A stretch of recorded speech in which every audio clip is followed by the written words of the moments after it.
સૌને જય જિનેન્દ્ર. અમદાવાદથી કિશોર કાકાના જય કષ્ટભંજન દેવ. સ્વજનો, આ વિડીયો એટલા માટે બનાવું છું અને એટલા માટે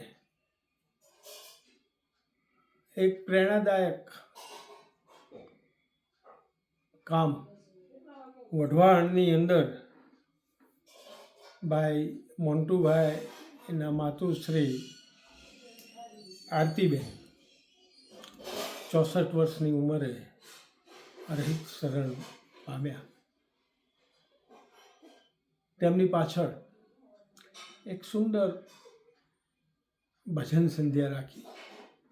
એની અંદર ખૂબ જ પ્રેરણાદાયક ભજનો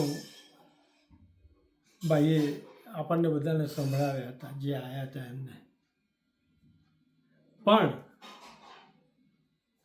મા એ મા, બાકી બધા વગડાના વા.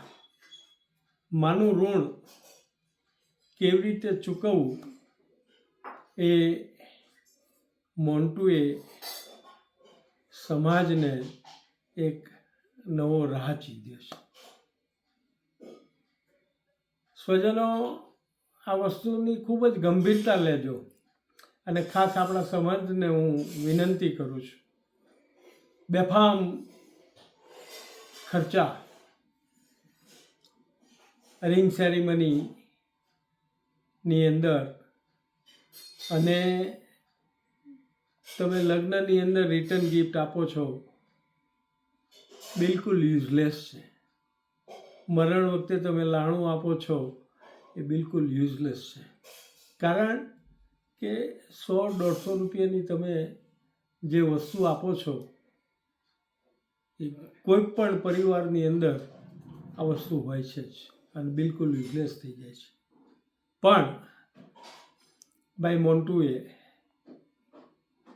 એક સુંદર ઉદાહરણ એવું પાડ્યું કે આ ખર્ચા જે તમે કરો છો એ વધારાના ખર્ચાનું કશું જ કહેતો નથી, પણ જે ગિફ્ટ તમે લાવો છો 150, 200, 100 રૂપિયાની, એના બદલે એ પરિવાર, લગ્ન નિમિત્તનો પરિવાર કે તિથિ નિમિત્તનો પરિવાર તમને એક 150 રૂપિયાની પાવતી આપે. કોકની ક્ષમતા વધારે હોય તો 200 રૂપિયાની તમારા નિમિત્તની પાવતી બનાવે અને જે જીવ સદાય પોતાના પેટ માટે કંઈક ને કંઈક આપણી જોડે આશા રાખતો હોય, ગાય માતા, પાંજરાપોળો, આપણા સુખડિયા પરિવારની સુંદર પાંજરાપોળો અને ગૌશાળાઓ ચાલે છે. હવે એ ખર્ચો જે તમે ગિફ્ટ પાછળ કરો છો એ ખર્ચો તમે આ 200 રૂપિયાની પાવતી, તમારે ખાલી પાવતી જ લેવાની છે. જેના ત્યાં પ્રસંગ હોય એ યજમાન તમારા વતી તમારી ગિફ્ટ એટલે ગાયનો ઘાસચારો ગાયો માટે એમના ઉપયોગમાં લે છે.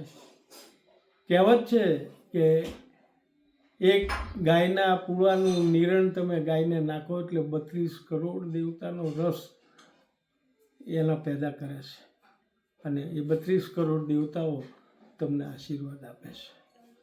એટલે સ્વજનો, બધા સમાજને, ગુજરાત, મહારાષ્ટ્રથી માંડી અને ભારતભરના આપણા સુખડિયા સમાજને મારી એક જ નમ્ર અરજ છે કે આ પ્રથાને, ગિફ્ટની પ્રથાને તમે દૂર કરો.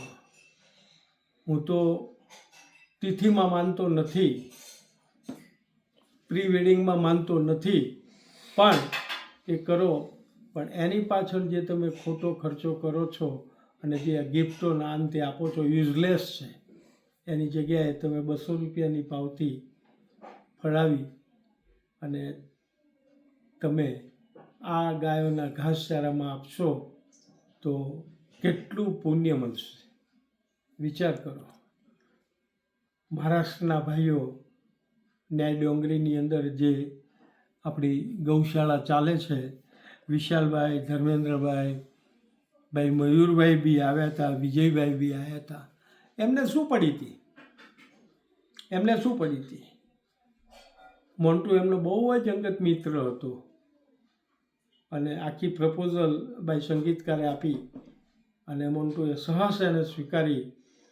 મહારાષ્ટ્રથી 12 કલાકનું ટ્રાવેલિંગ કરી અને એ લોકો 4-5 ભાઈઓ આવી અને બહુ સુંદર આયોજન અને વ્યવસ્થિત રીતે તમારા નામની 164 રૂપિયાની પાવતી. તમે વિચાર કરો કે બીજા 81,000 રૂપિયા થયા, આ થયા, 2 લાખ રૂપિયા જેવું ભંડોળ આ ગાયોના ઘાસચારામાં આ સમાજે આપ્યું. તમારો અંતરાત્મા તમને કહેશે, પણ તમે માનશો ઓછું, કારણ કે આપણે બહુ જૂનવાણી છે. પણ આ પ્રથાનો અમલ કરશું. તિથિ પ્રથા તો તમે બંધ રાખો, 3-4 લાખ રૂપિયાનો તમારો ખર્ચો થાય છે. તમારા 4 લાખ રૂપિયામાં 4 ગાડી અને 200 ગાયો, એટલે 1600 ગાયો 4 દિવસ સુધી જમશે. વિચાર કરો કેટલું પુણ્યનું ભાથું તમે બાંધો છો. એટલે તમામ પરિવારોજનોને મારી આ નમ્ર અરજ છે. અને આ ભાઈઓએ જે આ વસ્તુ ડિસ્પ્લે કરી, સમાજને જાગૃત કર્યો, એમના વિશે કંઈક તો બોલશે લોકો. બોલનારાને બોલવા દેજો. પણ આવા સેવા કાર્યોની અંદર તમે ખૂબ જ સુંદર રીતે આગળ વધો. હનુમાનજી